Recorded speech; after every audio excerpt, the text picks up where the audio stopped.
Hello friends, Gayatri క్రియేషన్కు స్వాగతం. గాయత్రి క్రియేషన్లో ఈరోజు మనం అటక మామిడాకుతో కూర ఏ విధంగా తయారు చేసుకోవాలో తెలుసుకుందామండి. ఇది ఆరోగ్యానికి చాలా మంచిది, చేసుకోవడం కూడా చాలా సులభం. మరి ఈ కూరని ఏ విధంగా తయారు చేసుకోవాలో తెలుసుకుందాం. దీన్ని అటక మామిడాకు, పునర్నవాకు, పలకలాకు అని అంటారండి. ఒక్కొక్క ప్రాంతంలో ఒక్కో రకంగా ఉంటారు. ఇది ఆరోగ్యానికి చాలా మంచిది. దీన్ని పప్పు ఎలా చేసుకోవాలనో నేను ఇది వరకు వీడియోలో చూపించినాను. ఇప్పుడు దీంతో కూర ఎలా తయారు చేసుకోవాలనో చూద్దాం. ఈ కూర చపాతీల్లోకి, రొట్టెల్లోకి, అన్నంలోకి చాలా బాగుంటుంది. మంచి ఆరోగ్యం కూడా ఇది.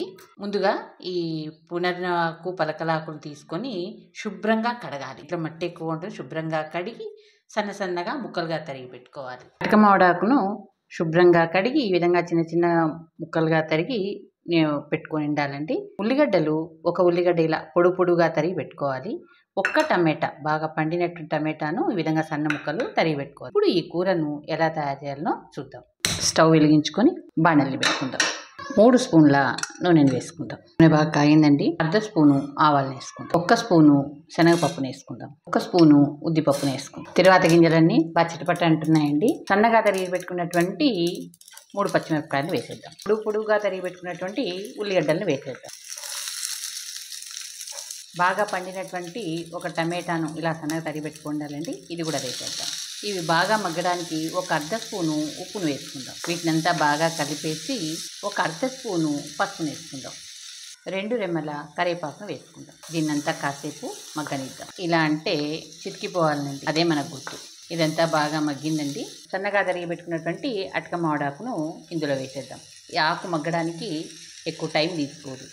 దీన్ని బాగా కలిపేసి కాసేపు మూత పెట్టి మగ్గనిద్దాం. కూర మగ్గేంత లోపల ఇప్పుడు మనం దానికి కావాల్సిన మసాలాలు చేసుకుందాము. చిన్న మిక్సీ జార్ని తీసుకొని 2 స్పూన్ల పప్పులను వేసుకుందాం. అలాగే 2 స్పూన్ల ఒట్టి కొబ్బరిని వేసుకుందాం.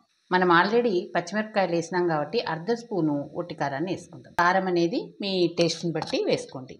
దీన్ని ఇప్పుడు మెత్తని పొడిలాగా చేసుకొని వద్దాం. మూత తెచ్చి చూస్తామండి.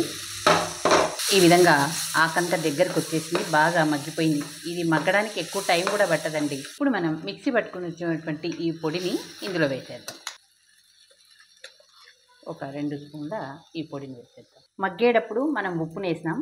ఇప్పుడు ఉప్పు తగినంత, అంటే అప్పుడు ఒక 1/2 స్పూన్ వేసినాం, ఇప్పుడు కొంచెం ఒక 1/2 స్పూన్ తగినంత వేసేసుకుందాం. ఇది బాగా కలిపేద్దాం. ఇంతేనండి, అటక మామిడాకు పొడి కూర తయారైపోయింది. ఈ రొట్టెల్లోకి, చపాతీల్లోకి చాలా బాగుంటుంది. ముందుగా మీకు మాట, నా ఛానల్లోని కథలు మరియు వంటలు మీకు నచ్చినట్టయితే ఓ లైక్ చేయండి.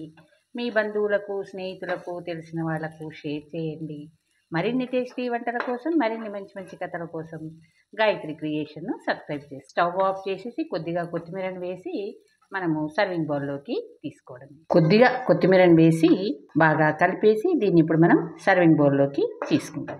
స్టవ్ ఆఫ్ చేసిన తర్వాత మనము కొత్తిమీరను వేసుకోవాలండి. ఈ అటక మామిడాకుతో కూర మీరు తయారు చేసి మీకు ఎలా కుదిరిందో నా కామెంట్స్ రూపంలో తెలపండి. Thank you for watching.